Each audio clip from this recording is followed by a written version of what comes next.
Hello, hello. Welcome back to another episode of the Happy, Healthy, and Wealthy Therapist podcast.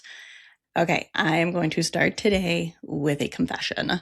The last course launch I did, I'm filming this in June 2026. The last one I did was in April 2026.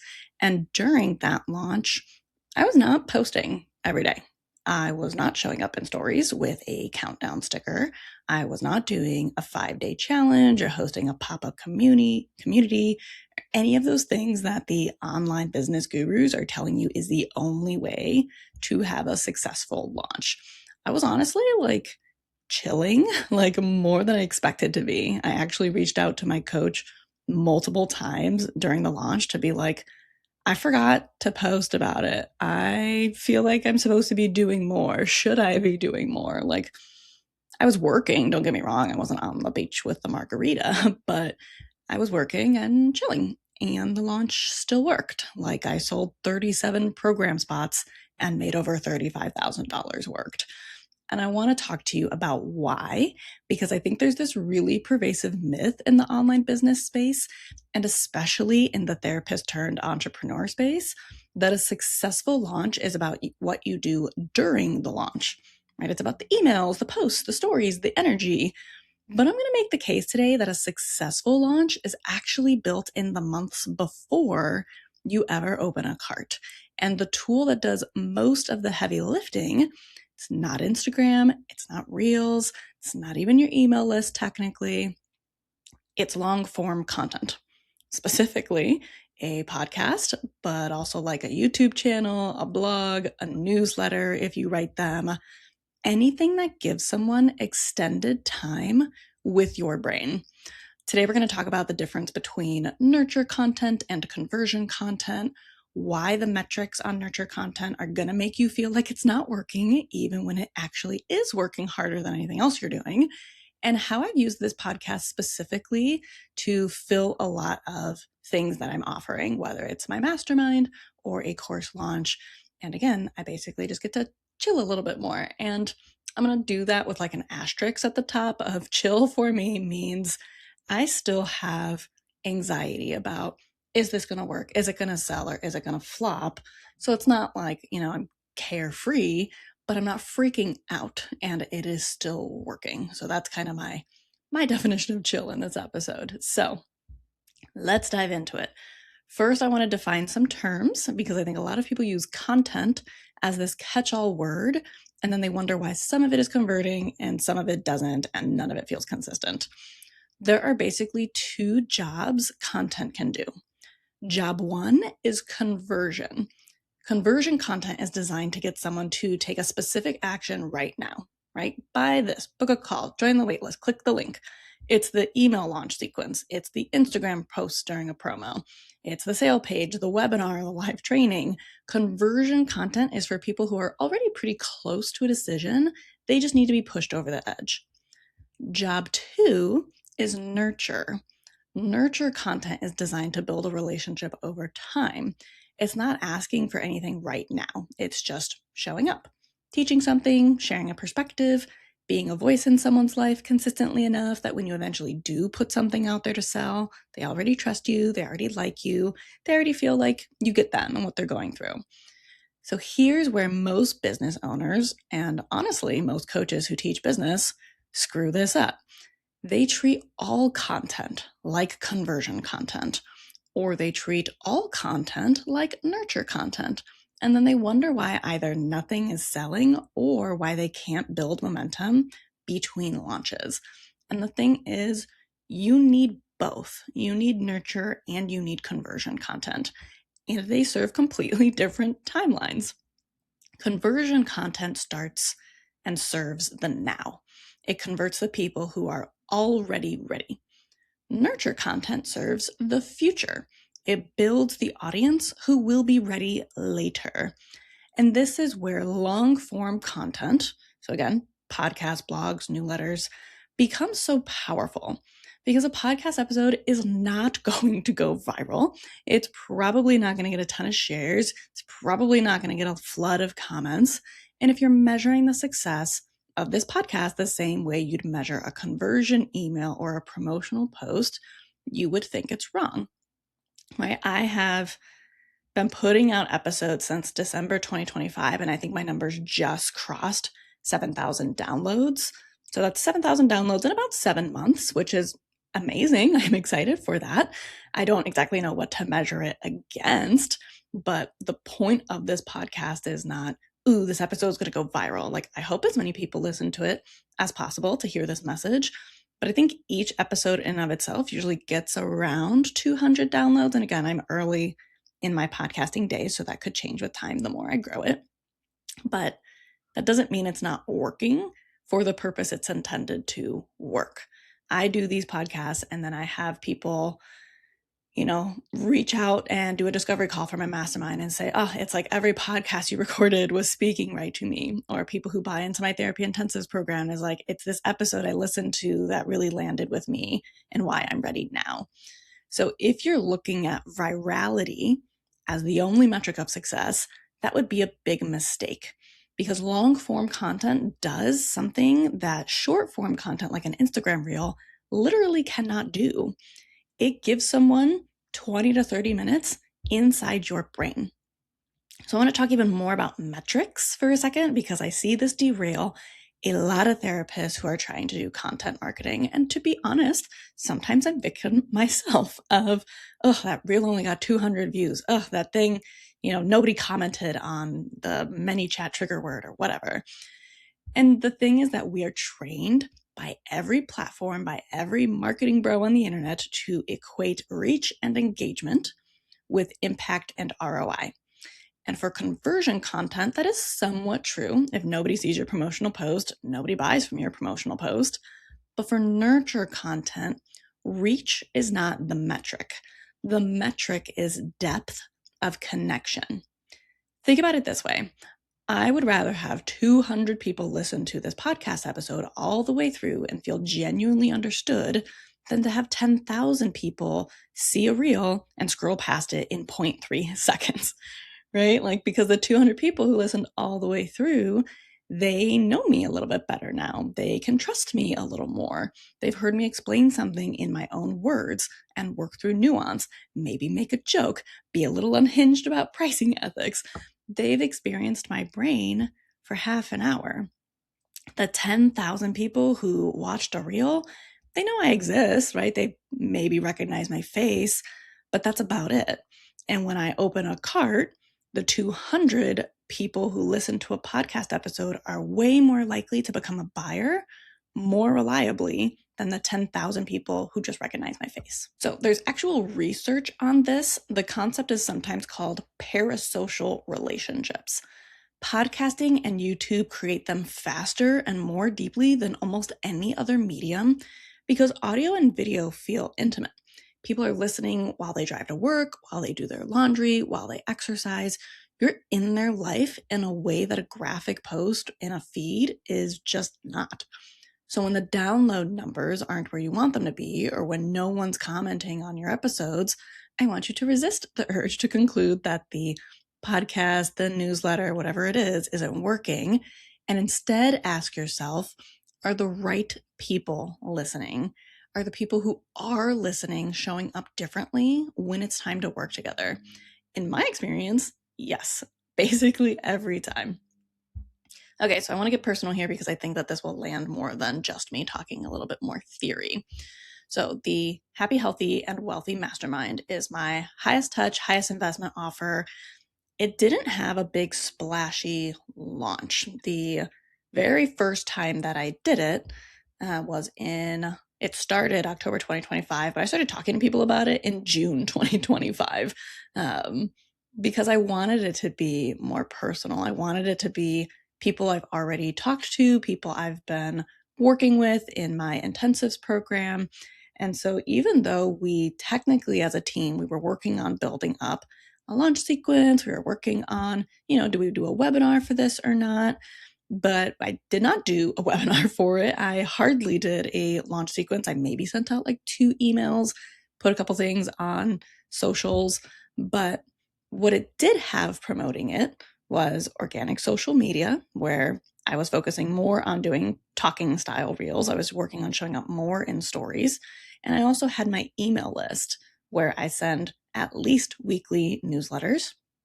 I didn't even have this podcast yet at this point. It launched 2 months after the mastermind. And here's what happened. Because I was showing up in spaces where I could share long form content consistently, talking about business models, talking about what scaling beyond the therapy room can actually look like, talking about the trade-offs of intensives versus group practice versus courses versus coaching, talking about what I've built and why I built it that way, being honest about the messy middle of entrepreneurship as a therapist.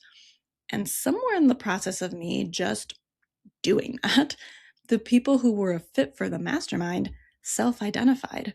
They weren't responding to a pitch. They were responding to months of feeling like, this is the person who gets it. This is the person I want to figure this out with. So many people, even who found me from a paid ad that I put out there, then went on to check me out on social media and get on my email list. And they just got to know me a little bit better. And now that I have had the podcast for a few months, that just continues to do that too. And so when I reached out to the people I thought would be a good fit for the mastermind and put a little bit of language out there about it, it didn't really feel like a cold sell. It felt like a natural next step for people who had already been building a relationship with me through my various outlets. As my coach calls it, it's my ecosystem. There's a lot of different ways that people can get into it. And that is the power of nurture content that a lot of people don't talk about. It does the qualification work for you. The wrong people already weed themselves out, and the right people lean in. And by the time you're having a sales conversation or posting your official launch, you're not starting from complete zero. You're starting from some people already trusting you and maybe waiting for what you've been doing because they hear you talking about it all the time. And that is so much worth it than having a post go viral. That is the thing that makes launches not feel like you're yelling into a void. So let me tell you about the Therapy Intensives Academy, where I did have an email launch sequence. You've probably seen it if you're on my list. And it was solid. It was well written. It was written by a copywriter. It hits on the objections. It creates urgencies. And all of that matters during a launch. But here's what made the launch actually work. The people on my list were not complete strangers. They had listened to episodes about burnout in the 50-minute model. They heard me talk about how intensive changed my clinical work and my income in my live or recorded webinar. They heard me be honest about the slow start, how I launched a program in February 2024 and had a dead March and wondered if I'd made a mistake. They heard all of this nuance from me. They didn't just hear the highlight reel, because honestly, I think we're kind of done with highlight reels. We want a little bit more of the realness these days. We're tired of just being sold the fantasy. We kind of want to hear, yeah, it takes work and yeah, it might take expenses, but here's what's possible when you stick with it. So by the time the launch emails for the Therapy Intensives Academy hit everyone's inbox, the sales job was kind of mostly done. The emails were just the logistics layer. Here's the price, here's the deadline, here's what's inside, here's the bonus, etc., etc. And people were ready because they'd been getting warmed up for months or years through content that wasn't asking them to buy anything. There is this wild phenomenon I've noticed the more and more that I track data, and that's what I work with therapists who are in my mastermind about, is like, we have to learn how to actually track and read the data so that we stop taking everything so personally. There are people who will get on my email list for one day and buy the Therapy Intensives Academy. And there are people who have been on my email list for 2.5 years who it takes that long to buy, because every type of buyer needs something different. And some people want to be sold to directly and immediately, and some people need more time to build up trust. And again, needing more time to build up that trust is exactly what your nurture content is about. And so that's why I could more or less get to chill a little bit more during my last launch. Not because I wasn't paying attention or because I just disengaged. I was very well aware of what I was launching and what the plan was, but it's because I wasn't starting from scratch on trust and relationship building when the cart opened. I'd already done a lot of that work here on this podcast in long form content that didn't have a call to action outside of come back next week. Like, yes, I have in the show notes, hey, here's my stuff if you want to check it out. But every episode isn't this hard sell. It's just me deep diving into more things for people to think about. And that is the thing I want you to understand. The ROI of nurture content is real. It's just delayed and it doesn't show up in vanity metrics. Okay, so what does this mean for your practice marketing? Maybe you're a therapist listening to this and you're thinking, this is great, Amanda, but I don't have a podcast, so how does this apply to me? Super fair. So let me translate. Long form content in the context of a therapy practice might look like a blog that actually goes deep on topics your ideal clients are searching for, not just SEO keyword stuffing, but real, useful, and specific content that makes someone feel understood before they ever book a call. This could be a newsletter that you create that shows up consistently and actually has something to say, not just, here are my available appointment times. This could be a YouTube channel where you're explaining things, normalizing things, giving people a sense of who you are and how you think. Even a really well-written, substantive,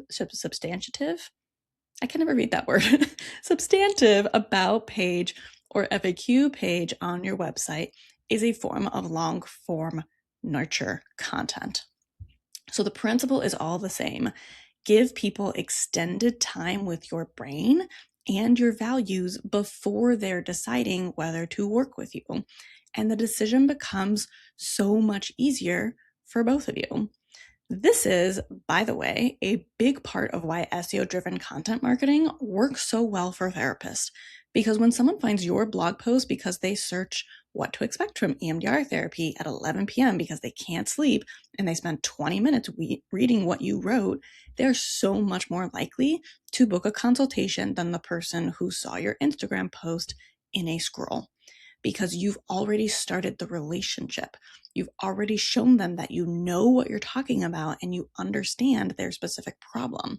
The intake form is basically a formality at that point. So the practical takeaway of how to use both. I want to land this with something actionable because I don't want this to be a cool concept episode that doesn't change anything for you. So here's the framework I would give you if I was coaching you. Nurture content is your job between launches. It's what you're doing when nothing is for sale. Episodes like this one. This could be blog posts. This could be social content that actually teaches something.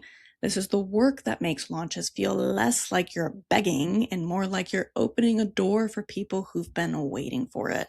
The number of messages I get from people who are like, let me know the next time your Therapy Intensives Academy is on sale, or the number of people who have pre-booked a mastermind spot months ahead. This is the job of nurture content, right? You're telling people what's aware and they are deciding on their timeline when they're going to opt in. Meanwhile, conversion content is your job during a launch.